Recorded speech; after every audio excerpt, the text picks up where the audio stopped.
Good morning. Savitribai Phule एवं पर्यावरण शिक्षण संस्थान के बीएड सेकेंड ईयर के पेपर 4 अंडरस्टैंडिंग द सेल्फ की यूनिट सेकेंड के बारे में आज हम अध्ययन करेंगे। यूनिट सेकेंड है संप्रेषण। संप्रेषण को प्रभावित करने वाले कारकों के बारे में हम जानेंगे। जैसे कि संप्रेषण हम जानते हैं कि एक सामाजिक वस्तु है, अतः समाज उसका अनेक विधियों से उपयोग करता है।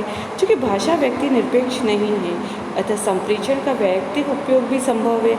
यदि प्रयोक्ता की दृष्टि से देखा जाए तो संप्रेषण का उपयोग हम प्राय 3 स्तर पर करते हैं। व्यक्ति स्वयं के लिए संप्रेषण का उपयोग कर सकता है, अथवा व्यक्ति और व्यक्ति परस्पर एक दूसरे के उपयोग हेतु संप्रेषण का प्रयोग कर सकते हैं, और सामाजिक संदर्भों से जुड़ने के लिए व्यक्ति एवं समाज के मध्य तो प्राय संप्रेषण का उपयोग होता ही है। वस्तुतः मनोरंजनार्थ या स्वागत भाषण हेतु संप्रेषण का उपयोग व्यक्तिगत रूप से किया जाता है। तपस्वी, तांत्रिक एवं पुजारी भी अपनी आध्यात्मिक सिद्धि या अभिष्ट परिणाम प्राप्ति के लिए संप्रेषण का स्वयं व्यक्तिगत उपयोग करते हैं। व्यर्थ की कल्पना भी कम मनोरंजक नहीं होती। बच्चे की व्यर्थ किलकारी तो समृद्ध श्रोता को भी आनंदित कर देती है। एकांत या अंधेरे के कारण उत्पन्न भय से निवृत्ति हेतु भी हम संप्रेषण का प्रयोग करते हैं। तो ठंड के दिनों में प्रातः स्नान के समय अनेक स्नानार्थियों के कंठ से संगीत फूट पड़ता है। अनेक लोग तीव्र गति से मंत्र पाठ करने लगते हैं। उस संगीत या मंत्र पाठ का मात्र उद्देश्य शीतल जल के कारण उत्पन्न कष्ट का निवारण होता है। इस प्रकार संप्रेषण का व्यवहार में व्यक्तिगत उपयोग अकेलेपन के लिए भी होता है। कुछ लोग तो एकांत मार्ग और कुछ गाने लगते हैं तथा स्वयं प्रश्नोत्तर कर वार्ता का ढोंग करते हैं, या वार्तालाप कर अपना सफ़र यात्रा पूर्ण करते हैं। इससे व्यक्ति का संप्रेषणात्मक व्यवहार सामान्य रूप से सामाजिक व्यवहारों एवं संदर्भों की रक्षा हेतु होता है, किंतु कभी कभी 2 व्यक्तियों के मध्य जहाँ सौद्देश्य वार्तालाप होता है, वहीं एक वार्तालाप कभी कभी निरुद्देश्य भी होता है। क्रोध, खींच एवं असहमति प्रकट करने के लिए भी एक व्यक्ति दूसरे से संप्रेषण में आबद्ध होता है। सामान्य शिष्टाचार के निर्वाह हेतु भी 2 व्यक्तियों के मध्य बातचीत संभव है। इसके अतिरिक्त सामान्य सूचना, आदेश, स्नेहालाप या प्रेमालाप, मंत्रणा एवं आत्माभिव्यक्ति के लिए भी 2 व्यक्तियों के मध्य संप्रेषण का प्रयोग एवं व्यवहार संभव है। संप्रेषण का और भी उपयोग व्यक्ति और समाज के मध्य ही होता है। सामाजिक दृष्टि से हम देखें तो भाषा की भी निम्नलिखित उपयोग माने जाते हैं, जैसे चिंतन, आस्वादन, सूचना तथा प्रेरणा। चिंतन में ज्ञान विज्ञान की जितनी शाखाएं हैं, सभी का विकास चिंतन के माध्यम से ही हुआ है। धर्म, दर्शन, अर्थ, राजनीति, कला, साहित्य एवं विज्ञान आदि सभी चिंतन के ही प्रतिफल हैं, और कोई व्यक्ति या समाज उक्त चिंतन में सहयोग संप्रेषण के माध्यम से ही प्राप्त करता है। आस्वादन में साहित्य या संगीत का आस्वादन हम संप्रेषण के माध्यम से ही करते हैं। तो आस्वादन में रमणीय भाषा अपेक्षाकृत अधिक सहयोगिनी होती है। सृजनात्मक या रचनात्मक क्षणों में रमणीय भाषा का उपयोग आवश्यक हो जाता है। सूचना, इसी प्रकार संप्रेषण का सर्वाधिक सूचना के लिए भी होता है कि सूचना देना या प्राप्त करना संप्रेषण के बिना संभव नहीं है। प्रेरणा को संप्रेषण का गत्यात्मक उपयोग कहा जाता है। आज के विज्ञापन में के युग में तो इसी तरह से संप्रेषण का अधिक उपयोग भी होने लगा है। जैसे साहित्य एवं संगीत के माध्यम से भी संप्रेषण का उपयोग प्रेरणा के लिए होता है। इसी तरह संप्रेषण को प्रभावित करने वाले कारकों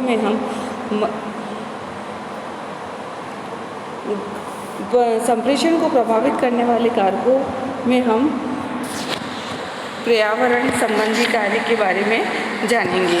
पर्यावरण संबंधी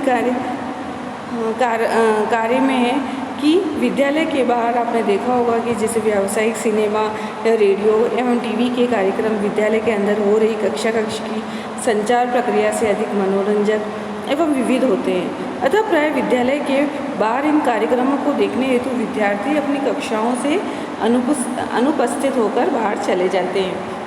इसी प्रकार विद्यार्थी अपनी पाठ्य पुस्तिकाएँ पढ़ने की अपेक्षा उपन्यास अथवा कहानी पढ़ने में अधिक रुचि लेते हैं। फिर हमारा सेकंड पॉइंट है कि अत्यधिक मौखिक वार्ता संबंधी कारक, यानी कि कक्षा में शिक्षक जब शिक्षण के नाम अत्यधिक वार्ता विषय से हटकर करते हैं, तब भी विद्यार्थी की रुचि कम हो जाती है। जो छात्र भाषा में प्रवीण नहीं होते वे शिक्षक की अति मौखिकता से कुछ नहीं सीख पाते। अतः शिक्षक को अधिक मौखिक वार्ता की अपेक्षा चित्र, पोस्टर आदि के माध्यम से अपनी बात को समझाना चाहिए। यानी कि अगर टीचर छात्र को लगातार कंटिन्यू वार्ता के द्वारा ही समझाएगा तो छात्र को इतने अच्छे तरीके से लर्निंग नहीं हो पाएगी, उसे समझ में नहीं आएगा। इसके लिए टीचर को किसी चार्ट, पोस्टर का यूज़ करना चाहिए ताकि वह अपना जो कंटेंट समझा रहा है तो उसकी कंटेंट की लर्निंग अच्छे से बच्चों की हो सके, ताकि बच्चे उसे आसानी से समझकर और टीचर द्वारा जो क्वेश्चन किया जाता है उस क्वेश्चन को वो उसका उत्तर आंसर अच्छे से दे सके। तभी बच्चों की लर्निंग यानी कि अधिगम प्रक्रिया अच्छे से होगी, वो संप्रेषण क्रिया भी अच्छे से होगी। फिर हमारा नेक्स्ट पॉइंट है संदर्भित भ्रामकता संबंधी कारक।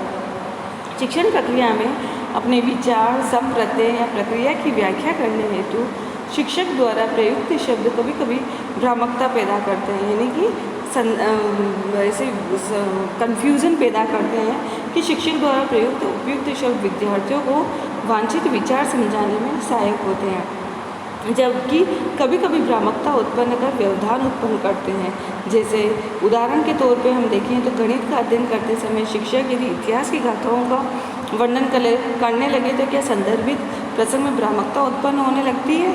हाँ, संदर्भित प्रसंग में भ्रामकता अवश्य उत्पन्न होगी, क्योंकि गणित का विषय है। गणित के जब सवाल समझाए जा रहे हैं तो उसमें इतिहास संबंधी कोई गाथा गाएंगे तो बच्चों के बिल्कुल समझ में नहीं आएगा, क्योंकि बच्चों का ध्यान तो तर्क शक्ति पर है। वो अपना तर्क और विवेक से उस गणित के सवाल को सोल्व करने में लगा रहेगा कि जब उसी समय जब टीचर इतिहास की कोई घटना के बारे में जानकारी देगा तो बच्चे उस तरफ ध्यान नहीं देंगे। इसीलिए ये भ्रामकता उत्पन्न हो जाएगी, बच्चे कंफ्यूज हो जाएंगे उस कंटेंट के प्रति कि हमें मैथ्स के सवाल सॉल्व करने हैं या फिर हमें हिस्ट्री की ट्रेजेडी के बारे में जानना है। अब हमारा नेक्स्ट पॉइंट है दिवा स्वप्न। शिक्षण की संचार प्रक्रिया में अन्य बातों की अपेक्षा दिवा स्वप्न भी भ्रामकता उत्पन्न करने वाले होते हैं। यदि कक्षागत संचार प्रक्रिया अरुचिपूर्ण एवं नीरस हो तो विद्यार्थी अपने भूतकालीन या भावी मनोरंजक अनुभव के काल्पनिक विचारों में लीन हो जाता है।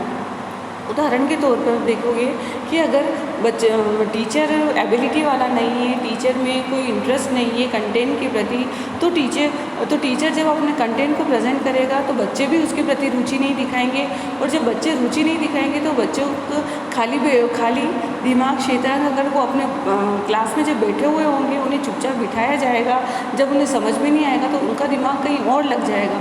वो अपनी भूतकालीन घटनाओं के बारे में स्मरण करने लग जाएंगे, अपने मनोरंजनपूर्ण अनुभवों को याद करने लग जाएंगे। तो इससे उनके काल्पनिक विचारों से उनके दिमाग में दिवा स्वप्न आने लग जाते हैं कि मैंने उस टाइम ये किया था, मैं उस टाइम सो रहा था, कल मैं घर पे गया था तो मैंने किसके साथ क्या खेल खेला, मैं रात को सोया था तो मुझे ये सपना है। इस तरीके से अनेक तरह की बातें उसके दिमाग में आने लग जाती है। तो ये भी संप्रेषण को प्रभावित करने वाले कारकों में माना जाता है कि दिवा स्वप्न भी बहुत बड़ा कारक माना जाता है कि दिवा स्वप्न के कारण बच्चे अगर संचार प्रक्रिया संप्रेषण अच्छे से नहीं हो रहा है तो बच्चे की लर्निंग अच्छी नहीं होगी, और बच्चे की लर्निंग अच्छी नहीं होगी तो बच्चे का सर्वांगीण विकास, बच्चे का विकास अच्छे से नहीं हो पाएगा और वो बच्चा आगे नहीं बढ़ पाएगा। फिर हमारा नेक्स्ट पॉइंट है सीमित बोध संबंधी कारक। तो सीमित बोध संबंधी का ये भी मनोवैज्ञानिक कारक है कि जब विद्यार्थी के सम्मुख शिक्षक द्वारा अनेक तथ्य प्रस्तुत किए जाते हैं तो वह उनमें एक या दो तथ्यों को ही ग्रहण कर पाता है। यदि शिक्षक इसमें देखने एवं सुनने की तकनीकों का प्रयोग कर शिक्षा द्वारा दिए गए ज्ञान को ग्रहित करे तो ये समस्या दूर हो सकती है। यानी कि बच्चे को जब ओरली टीचर द्वारा कुछ कंटेंट समझाया जाता है, उन्हें कुछ तकनीकों के बारे में समझाया जाता है, तो बच्चे का अगर मेमोरी पावर अगर शार्प नहीं होगा, उनके दिमाग बुद्धि तेज नहीं होगी तो बच्चे उसको अधिक ग्रहण नहीं कर पाते। उन्हें सिर्फ 10 बातों में से सिर्फ 2-3 बातें ही याद रह जाएगी, 2-3 तथ्य ही ऐसे होंगे जिनको याद रह जाएगा, वो समझ चुके होंगे। उसके बाद उन्हें ये कि टीचर भी इसमें देखने सुनने की तकनीकों का प्रयोग कर शिक्षा द्वारा दिए गए ज्ञान को ग्रहित करे और ये समस्या दूर करे। यानी कि टीचर में भी ये एबिलिटी होनी चाहिए कि बच्चा अगर है ना 10 बातों में से 2-3 बातों को अच्छे से समझ गया है तो वो 5-6 बातों को अच्छे से क्यों नहीं समझ पाया, इसमें क्या कमी रह गई। तो टीचर में वो एबिलिटी डेवलप करनी होती है कि मैंने जो कार्य किया, जो कंटेंट समझाया है, तो उसको मैं ऐसे किस टेक्निक से सुलझाऊँ ताकि ये बच्चे 10 तरीके की जो बातें हैं वो 10 ही तरीके की बातें, 10 तरीके का ज्ञान है वो सभी अच्छे से उनमें आ सके। इस तरीके से ये सीमित बोध संबंधी कारक भी संप्रेषण में उनको प्रभावित करता है।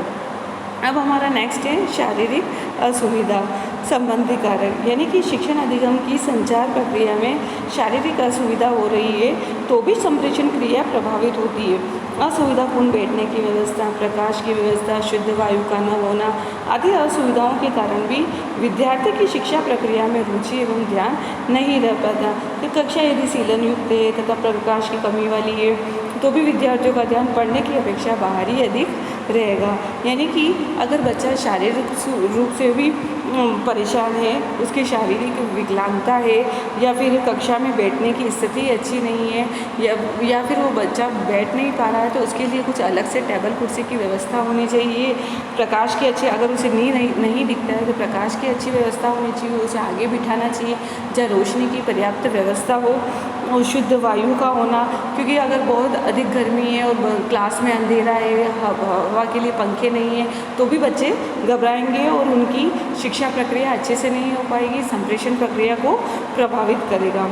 उसके अलावा है कि अगर कक्षा का एनवायरनमेंट भी अच्छा नहीं है, कक्षा का स्ट्रक्चर अच्छा नहीं है तो भी बच्चों को, छात्रों को परेशानी होती है कि वह पढ़ाई में उनका मन नहीं लगता और उनका दिमाग कक्षा से बाहर निकलने का होता है, ताकि वे उनके मन में ये बार बार बात आती है हम कब क्लास से बाहर निकलें। इसके लिए कि कक्षा का एनवायरनमेंट भी अच्छा होना चाहिए, कक्षा का स्ट्रक्चर भी अच्छा होना चाहिए और अगर शारीरिक विकलांगता है छात्र में तो उसकी विकलांगता को दूर करने का जो भी साधन अवेलेबल हो वो उपलब्ध उन्हें कराना चाहिए।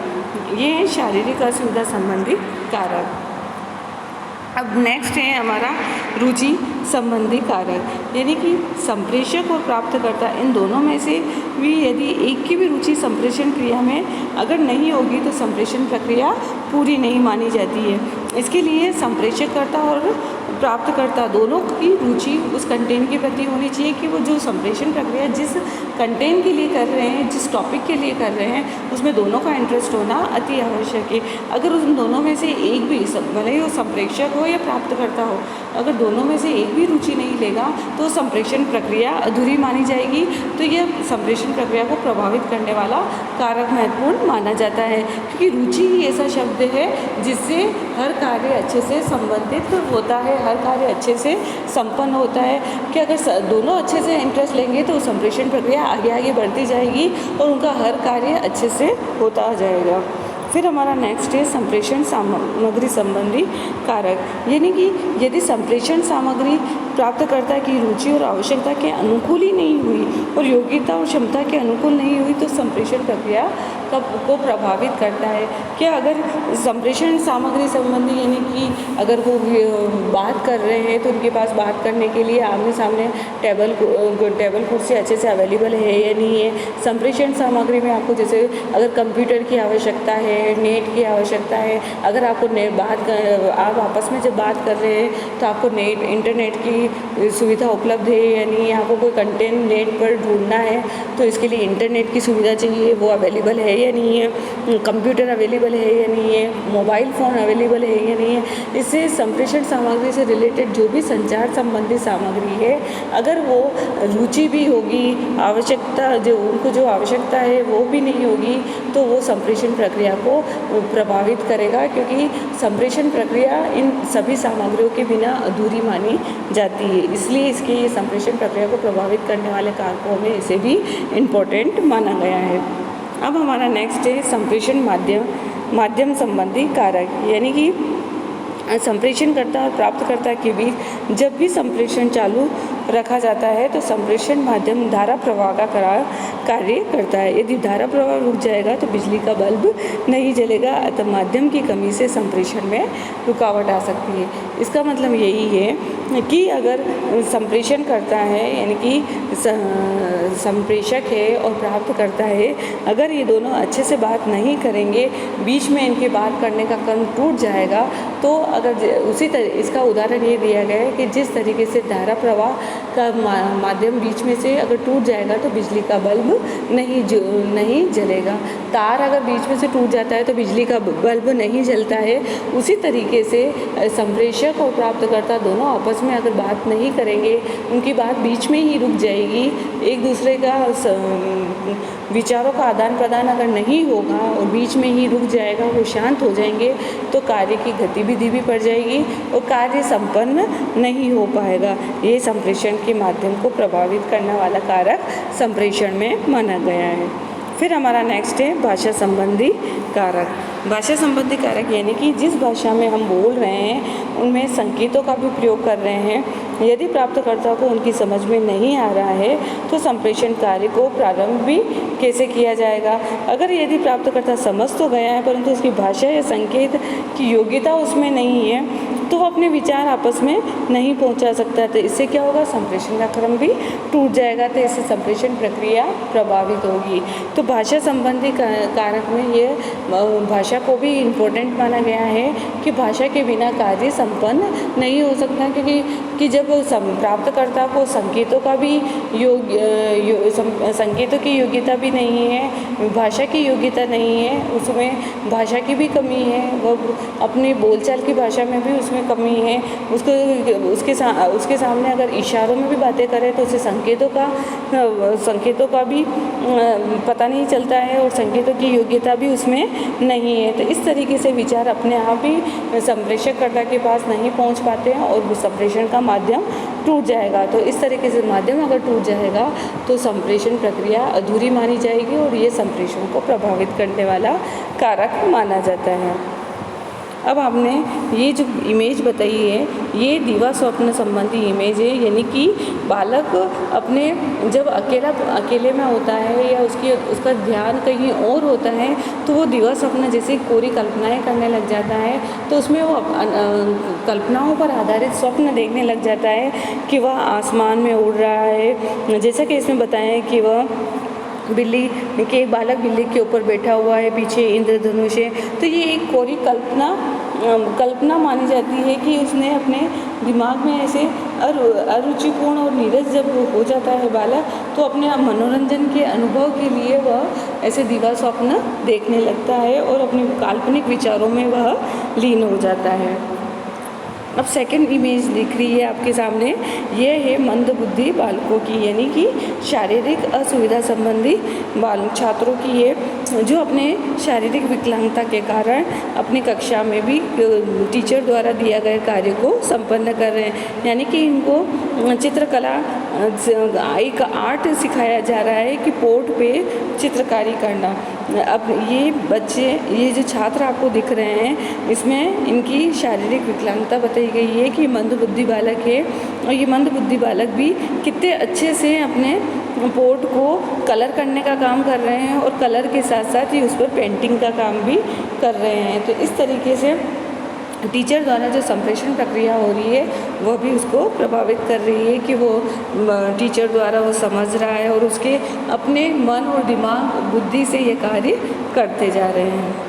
अब नेक्स्ट है हमारा हिंदी राजभाषा राष्ट्रभाषा संबंधी इमेज, यानी कि भाषा संबंधी कारक जो हमने अभी अध्ययन किया था उससे रिलेटेड ये इमेज है कि हिंदी राष्ट्रभाषा हमारी मानी गई है कि बालकों में छात्रों को अपनी जो राष्ट्रभाषा है हिंदी वो अच्छे से आनी चाहिए ताकि संप्रेषण प्रक्रिया अच्छे से पूर्ण हो सके।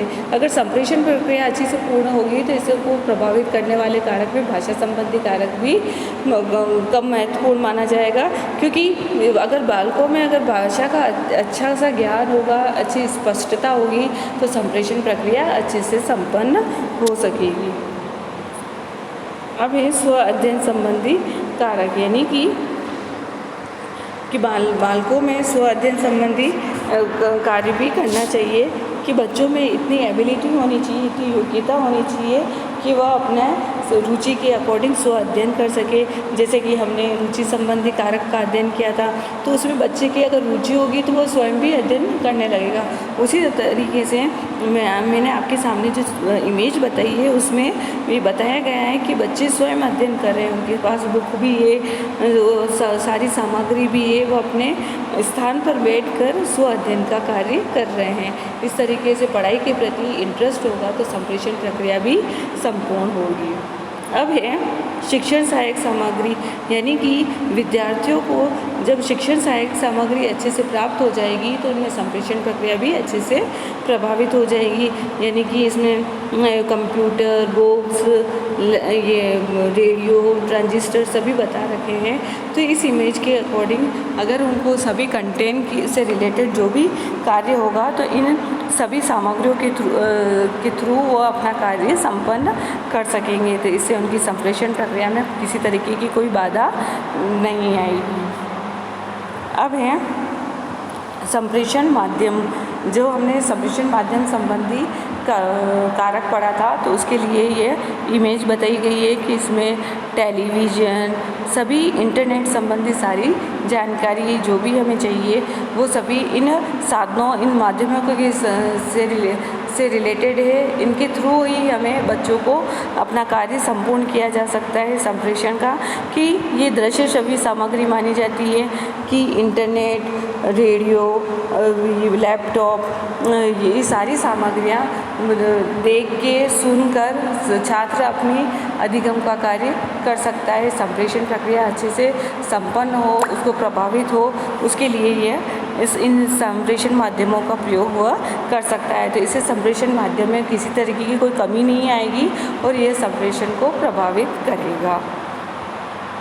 अब ये भाषा संबंधी जो कमी बताई है हमने, भाषा संबंधी जो कारक था उसमें कि भाषा संबंधी कारक में हमने यह जाना था कि बालकों को भाषा के साथ साथ संकेतों का भी अच्छे से ज्ञान होना चाहिए, संकेतों की योग्यता भी होनी चाहिए कि अगर सामने टीचर या संप्रेषक करता किसी संकेतों का प्रयोग करता है, इशारों का प्रयोग करता है तो बच्चों को, वो छात्रों को ये अच्छे से ज्ञान होना चाहिए। तो इसके लिए यह इमेज बताई गई है कि बच्चों को अक्षर संबंधी सारे ज्ञान होने चाहिए, भाषा में किन किन शब्दों का, किन किन वर्णों का, स्वरों का, व्यंजनों का उपयोग कहाँ कैसे होता है, ये आदि सारी जानकारी अगर बच्चों में होगी तो उनमें भाषा की कोई कमी नहीं रहेगी और ये भी संप्रेषण को प्रभावित करेगा।